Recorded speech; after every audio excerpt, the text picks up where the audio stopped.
growing up in the South, we never had winter weather days. All right, so at the beginning of the school year, we would have days blocked off that were hurricane days. If we had a hurricane, then those were the dates blocked off for hurricane. If not, if we didn't miss any school for hurricane, then we got a fall break, and we got Mardi Gras off. Like everybody would get Monday and then Fat Tuesday off. We go back to school Ash Wednesday. So we had Fair Day. And when the county fair came to town, we had the last Friday off. So me and all my hoodlum friends loaded up and we went down to the fair at the fairgrounds in Pascagoula and stopped at McDonald's and got something to eat and whatever. And the first ride we went on was something called the High Roller. And it was a small ride and it just went upside down, kind of like this, and spun at the same time. So you're going, not real fast, it spun fast, but it didn't move fast. So we rode it, oh yeah, it was great, and then we rode the Gravitron. All right, well, about that time, my little girlfriend showed up, her and her sister, and we lined up to get on the Ferris wheel, and I vomited on the Ferris wheel. On the Ferris wheel. On the Ferris wheel, of all places. That's one thing they don't have around. Well, they have Ferris wheels, but no, they don't have. I was about to say, dude, there's. Yeah, we'll talk about that. But they don't have little fairs like that, like I was used to. Growing up in Ohio, Pennsylvania, we had a different fair almost every weekend because I had an amusement. And I did the rides. I owned the rides. And so I went, and we would set up at all these things. But here they don't really have it. And you, every year of high school, so for like 8 years for you. Yes, 12.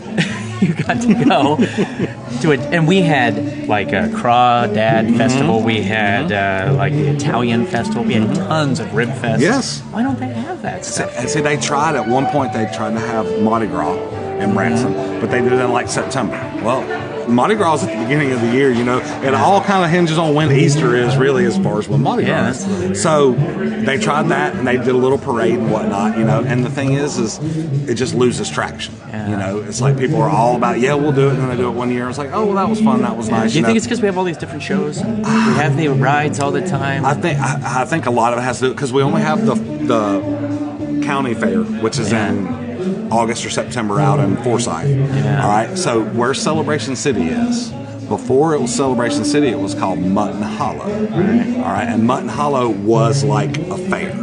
They had those sketchy old rides, like they had the pirate ship and all those sketchy old rides, and that's what it felt like. It was more like the Grand Exposition area in Silver Dollar City. Imagine it cheaper, dirtier, and more dangerous, and that was Mutton Hollow. Nothing against Mutton, I mean, it's not there anymore, but I had fun, you know. That's one of the few places where you could go and ride a ride and listen to Rush. You know, I mean, some Journey. Dude. See, you had to ruin a perfectly good interview here by mentioning Journey. Well, when Celebration City was there, which, by the way, I really liked it. I did too. My daughter and I used to go like several times a week and just hang out. But I always said they should rebrand it and make it a street fair, like Mayberry Street. I said make it a 4th of July. Yeah. And you could have had Andy and you had, what's his name, doing Barney there. Terry doing Barney. But they could have just made it the 4th of July every day. And at the end, you'd have the fireworks and make it a street fair. Because I worked at a place in Disney, downtown Disney, called the Explorers Club.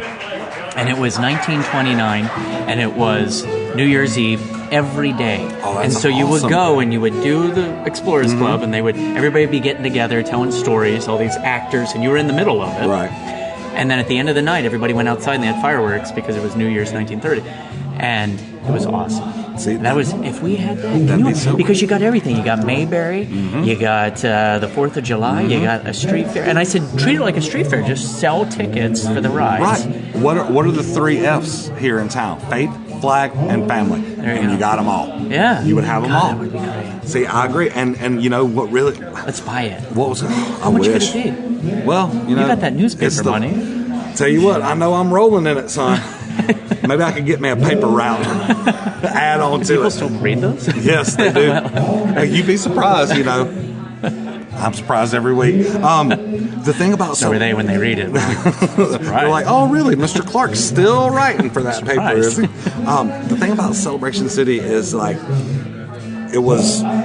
Before the Hershans bought it, it was owned by someone else, a different company. And when the Hershans bought it, HFE bought it, you know, they didn't want to compete directly with Silver Dollar City, so they only opened it in the afternoon. Silver Dollar City closed at 5 or 6, whatever. They would open Celebration City at 3, 2 or 3, whatever. And it's kind of like, okay, would I rather stay in town and do something else and then go to the park for a little while, or I'd rather go to Silver Dollar City? I like Celebration City because there weren't as many people packed into it like there was at Silver Dollar City. It's just simpler. Yeah, it really was. Yeah. It was a nice, easy place to go in town. Since they've closed it every year without fail at the end of the year, I always ask someone out at HFE, you got any plans for it? What are you going to do? And a couple years ago, I asked Lisa Rao. I said, Miss Lisa, is there going to be how about an aquarium? She's like, well, that's one of the ideas that we're floating around. I'm like, ooh, floating around. She's like, no. She's like, people would think. She's like, please don't print that. She's like, because people would actually think. She's like, it just sort of came out naturally, and it just came out honestly. But the last time I talked to her was about this time last year, and she's like, there's no active plan on the draw board right now. It's too sad. It is, because we used to go, because I used to do the noon show. We were done by 3. We'd go and hang out at Whitewater, which we loved, and then we'd head over to Celebration and eat and watch we watched that evening show so many times. And Silver Dollar City was great because we would take, when I had a day off, we'd go spend the whole day there. Love Silver Dollar. Love Silver Dollar. It's great. But it was a whole different thing. Yes, it is. The Celebration didn't have the shows and everything. Right. I just wish it was. That's one of the things we miss in Branson. We do. We miss it. So I did these segments. So let me think real quick. I did segments on 5 things that are new in Branson. Okay. Then I did a segment on 5 things we miss in Branson. Oh, okay. Celebration was one. Okay. Tijuana Willie's was the other. Remember the Mexican place? What were some of the other ones? Were you here when Waltzing Waters was here? No. The Cirque show was one thing I missed. Okay, yeah, which I can't believe that they didn't. All right, so the Cirque montage show that used to be at Starlight. That one, but there was one at the Remington. It's called Cirque. There was another one at King's Castle, and it was called Cirque. Fantastic. No. Yes. Was it? Yeah. It's they have one in Myrtle Beach. Fantastique? Is that it? I don't remember. It was one of those, but they had the motorcycles in the death cage, and they had the swinging pendulum thing. It was awesome, man. It was, and they did a limited run and never brought it back. Oh, I wonder why. I don't know. Because that Cirque show, I miss it from the Remington. I went and saw it over and over again. It was obviously a copy of the Cirque du Soleil, obviously, but what things aren't copies around here? Exactly. And so we would go all the time and watch this. And then when the one opened up at Starlight, we'd go see it because we had friends in there that were in the show. Maria was in there with her dad. But now we don't really have anything that's a Cirque type. No, there's not very many big spectacle type shows like in the theaters in town. A couple of the magic shows, like Rick Thomas. Rick does a good show. I love Rick's show. The Hamner,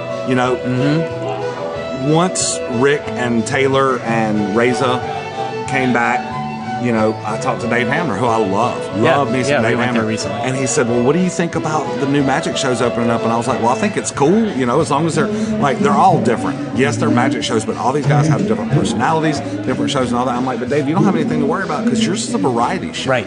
That's the key to it. It really is. And seeing what Dave and Denise have done with that show, I love it, man. Because it's old school. It really is a lot of fun. It's just a fun show. It is. And I always tell Dave that, and I want to interview him so bad because his was the first show I ever saw in town. Really? Yeah, it was. And I loved it the first time I saw it when Jim was in the show. And Rick's show kind of feels like a variety show to me because he does a lot of different styles. With the quick change and with Rick's a ballroom dancer. So, he's got to add some of that. The aerial dancing thing. So awesome, man. So, and Rick, there again, I'm kind of a tall dude. Rick I interviewed him. He was one of the nicest guys I ever talked to. He is really cool. And Rick gets emotional when he talks about his show, when he talks about his love for what he does. And it's not very often that you see entertainers get emotional and it not be genuine. It's easy for some folks to whip up some tears and we're doing it for the kids. And no, Rick, you can tell that he really digs what he's doing. But I love those kind of Cirque my show this year, I tried to do like a Cirque feel to my regular show. But Silver Dollar City next year is going to have the Festival of Wonders. Have you seen that? And that's very similar to that sort of thing because they're bringing in a really cool guy that plays the world harp. Right. World harp, I want to say. Yeah. It's huge, and I've seen video of it. Then they have different acrobatic acts and stuff like that. I think it'll very much feel like that. And they're going to have to up their game for this if they're going to replace WorldFest, because so many folks, I mean, that's what kicked it off. Like, Silver Dollar City, they open in the spring for their spring ride days and all that stuff, just open on weekends. Folks can come out to the park. Well, then when they kick off WorldFest, that was the beginning of the season, and that was perfect for school spring kids, for field trips. It was educational and stuff like that. But just like a couple of years ago, they did away with Kids Fest during the summertime and changed it to the Star Spangled Summer. They didn't miss a beat. They kept their popular acts. They brought in some different things. Boom, boom, boom. I mean, we got to have faith. We were talking about Disney earlier. You got to have faith that, okay, that this will be. Yeah, and they know what they're doing. Yeah. Brad's created that. Oh, dude, I love Brad. Another guy that really, you can tell he loves what he's doing. Brad's like a mentor to me. Like, he really is, because I started with the company, and I've watched it for 10 years. And I've talked with him enough to know how he started in merchandising, and look at him now. Yeah, and that's Brad I really Thomas. look up to him. Yeah, Brad Thomas, and I really look up to him. And I always want to talk with him. Like, I just find him so interesting. Yeah. And I probably bug him too much because I always want his opinion on things. But I respect his opinion because he knows what he's doing. Yes. He gets around and he goes to other parks and he looks at the research and he listens to the people. And I keep to myself all the time. And so when I'm asking people their opinions and stuff, it's probably just me. I'm always like, I feel like I'm bugging them way too much. So I try not to, but every once in a while I'm like, what do you think of, this new thing? But yeah, he knows what he's doing, so I think it's going to be amazing. Hey, I think so too.